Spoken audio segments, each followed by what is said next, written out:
Hello everyone. How are you all, my dear students? I hope you all are fine and enjoying your studies well.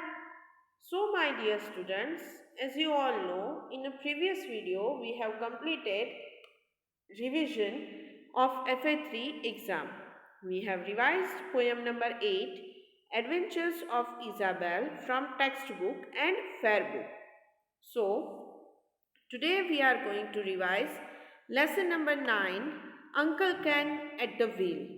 So today we are going to read the lesson. Okay. So let's read. Keep your eyes on the stars and your feet on the ground. Keep your eyes on the stars and your feet on the ground. Now let's read the lesson. Uncle Ken at the wheel. I already explained you these lessons, so today just we are going to read these. Okay, so let's read. The narrator, Ruskin, has a lot of fun memories of Uncle Ken. The narrator, Ruskin, has a lot of fun memories of Uncle Ken. Whenever he visits his grandmother, he usually finds Uncle Ken there. Whenever he visits his grandmother, he usually finds Uncle Ken there. Together, they have a lot of adventure. Together, they have a lot of adventure. Read this story about one such adventure. Read this story about one such adventure. On my next visit to Dehra, Mohan met me at the station. We got into a tonga with my luggage and we went rattling and jingling along Dehra's quiet roads to Granny's house. On my next visit to Dehra, Mohan met me at the station. We got into a tonga with my luggage and we went rattling and jingling along Dehra's quiet roads to Granny's house. Then, tell me all the news, Mohan. Not much to tell. Some of the sahibs are selling their houses and going away. Susie has had kittens. Granny knew I had been in the train for 2 nights and she had a huge breakfast ready for me. Porridge, scrambled eggs on toast, meat with fried tomatoes, toast and marmalade, and sweet milky tea. She told me there had been a letter from Uncle Ken. Tell me all the news, Mohan. Not much to tell. Some of the sahibs are selling their houses and going away. Susie has had kittens. Granny knew I had been in the train for 2 nights and she had a huge breakfast ready for me. Porridge, scrambled eggs on toast, meat with fried tomatoes, toast and marmalade, and sweet milky tea. She told me there had been a letter from Uncle Ken. He says he is the assistant manager at Firpo's Hotel in Shimla. She said, the salary is very good and he gets free board and lodging. It's a steady job and I hope he keeps it. 3 days later, Uncle Ken was on the veranda steps with his bedding roll and battered suitcase. He says he is the assistant manager at Firpo's Hotel in Shimla. She said, the salary is very good and he gets free board and lodging. It's a steady job and I hope he keeps it. 3 days later, Uncle Ken was on the veranda steps with his bedding roll and battered suitcase.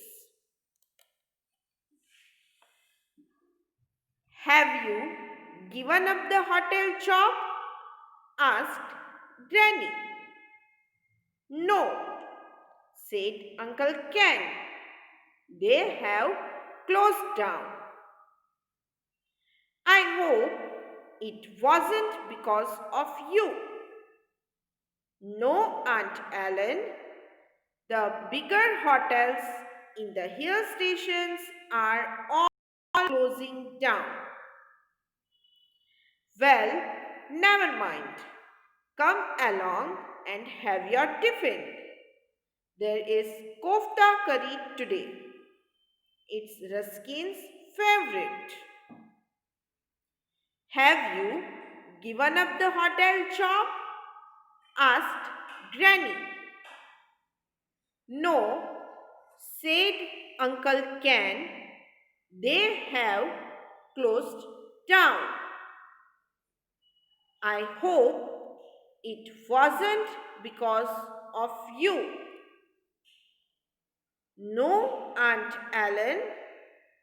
The bigger hotels in the hill stations are all closing down. Well, never mind. Come along and have your tiffin. There is kofta curry today. It's Ruskin's favorite. Oh, is he here too? I have far too many nephews and nieces.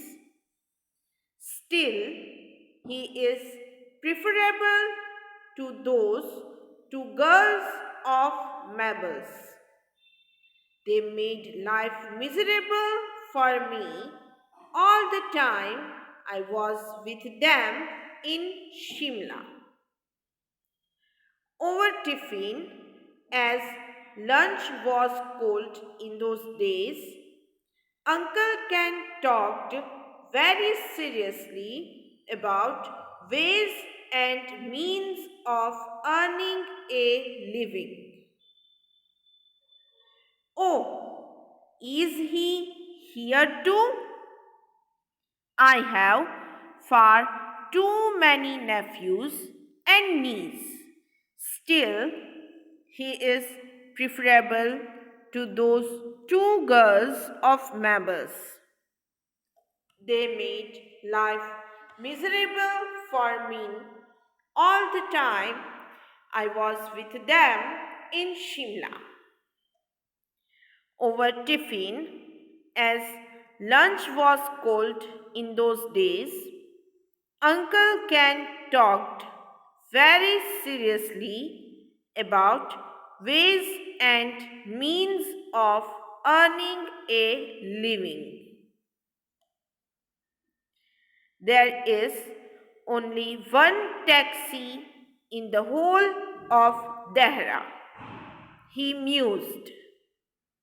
Surely there is business for another. I'm sure there is, said Granny. But where does it get you? In the first place, you don't have a taxi. And in the second place, you can't drive. There is only one taxi in the whole of Dehra, he mused. Surely there is business for another. I'm sure there is, said Granny. But where does it get you? In the first place, you don't have a taxi. And in the second place, you can't drive. This is the image which is given in your textbook. So here, I can soon learn. There is a driving school in town and I can use uncle's old car. It's been gathering dust in the garage for years. He was referring to grandfather's vintage Hillman Roadster. It was a 1926 model, about 20 years old. I don't think it will run now, said Granny. Of course it will. It just needs some oiling and greasing and a spot of paint. I can soon learn. There is a driving school in town and I can use uncle's old car. It's been gathering dust in the garage for years. He was referring to grandfather's vintage Hillman Roadster. It was a 1926 model, about 20 years old. I don't think it will run now, said Granny. Of course it will. It just needs some oiling and greasing and a spot of paint. Then, all right, learn to drive. Then we will see about the roadster. So, Uncle Ken joined the driving school. He was very regular, going for his lessons for an hour in the evening. Granny paid the fee. After a month, Uncle Ken announced that he could drive and that he was taking the roadster out for a trial run. You haven't got your license yet, said Granny. Oh, I won't take her far, said Uncle Ken. Just down the road and back again. He spent all morning cleaning up the car. Granny gave him money for a can of petrol. All right, learn to drive. Then we will see about the roadster. So, Uncle Ken joined the driving school. He was very regular, going for his lessons for an hour in the evening. Granny paid the fee.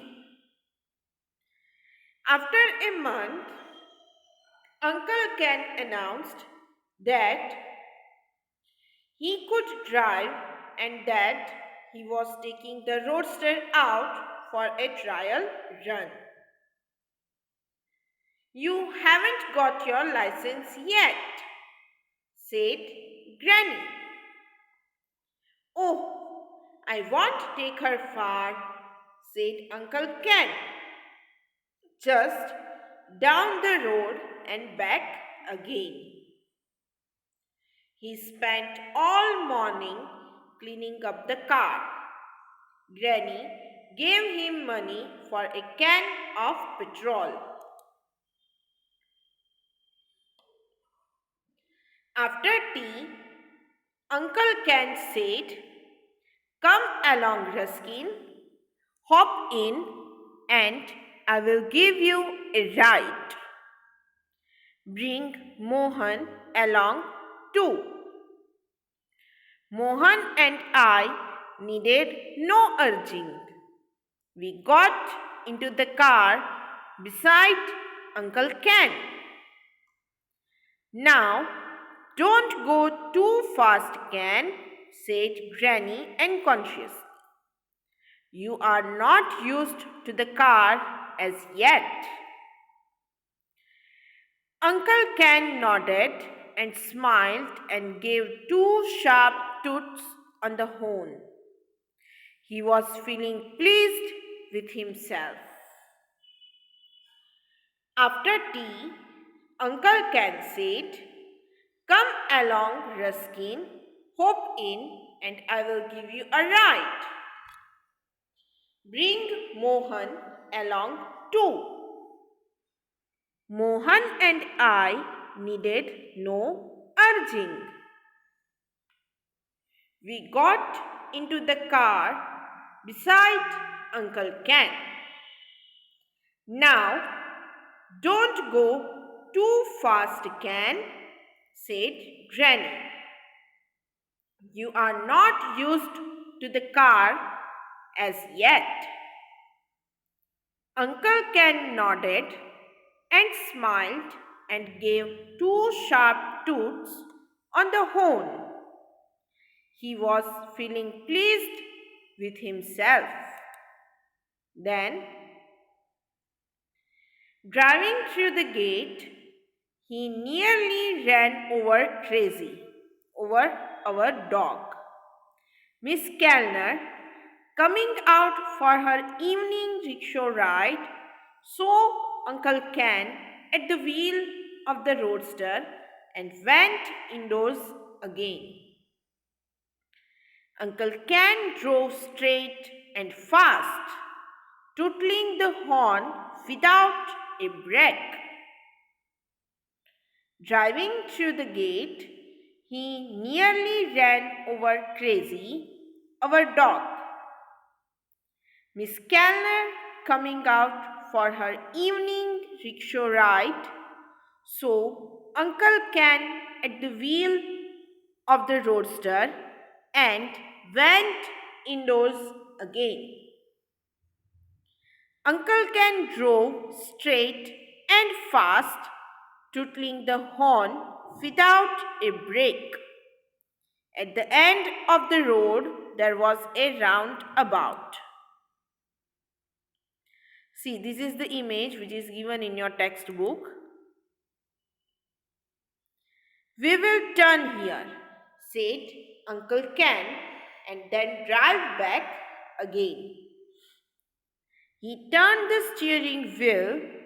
We began going round the roundabout, but the steering wheel wouldn't turn all the way, not as much as Uncle Ken would have liked it to. So, instead of going round, we took a right turn and kept going straight on and straight through the Maharaja of Jetpur's garden wall. We will turn here, said Uncle Ken, and then drive back again. He turned the steering wheel. We began going round the roundabout, but the steering wheel wouldn't turn all the way, not as much as Uncle Ken would have liked it to. So, instead of going round, we took a right turn and kept going straight on and straight through the Maharaja of Jodhpur's garden wall. It was a single brick wall, and the roadster knocked it down and emerged on the other side without any damage to the car or any of its occupants. Uncle Ken brought it to a halt in the middle of the Maharaja's lawn. Running across the grass came the Maharaja himself, flanked by his secretaries and their assistants. When he saw that it was Uncle Ken at the wheel, the Maharaja beamed with pleasure. "Delighted to see you, old chap," he exclaimed. "Jolly decent of you to drop in again. How about a game of tennis?" It was a single brick wall, and the roadster knocked it down and emerged on the other side without any damage to the car or any of its occupants. Uncle Ken brought it to a halt in the middle of the Maharaja's lawn. Running across the grass came the Maharaja himself, flanked by his secretaries and their assistants. When he saw that it was Uncle Ken at the wheel, the Maharaja beamed with pleasure. "Delighted to see you, old chap," he exclaimed. "Jolly decent of you to drop in again. How about a game of tennis?" Written by Ruskin Bond. Now, let's see some information about the author who has written this story. Ruskin Bond is a popular Indian author. Ruskin Bond is a popular Indian author. Born in 1934 in Kasauli, he has spent most of his life in the Himalayas. Born in 1934 in Kasauli, he has spent most of his life in the Himalayas. He wrote his first novel, The Room on the Roof, when he was only 17. He wrote his first novel, The Room on the roof when he was only 17. Till date, he has written over 13 novels for children and more than 300 short stories. Till date, he has written over 13 novels for children and more than 300 short stories. He was awarded the Sahitya Akademi Award in 1992, the Padma Shri in 1999, and the Padma Bhushan in 2014 for his contribution to Indian literature. He was awarded the Sahitya Akademi Award in 1992, Padma Shri in 1999, and the Padma Bhushan in 2014 for his contribution to Indian literature. He lives in Landaur, Uttarakhand. So my dear students, I already explained you this lesson. So today I just read this lesson. In the next lecture, in the next video, we will revise fair book notes of lesson number 9, Uncle Ken at the wheel. So whenever you will sit for watching the next video, sit with your English fair book to check out all the fair book notes of lesson number 9, Uncle Ken at the wheel. So I hope you all enjoyed today's session, and if regarding today's session, if you are having any doubts, feel free to message me on my WhatsApp number. We will meet in our next session with the fair book notes of lesson number 9. Till then, take care of yourself. Bye bye.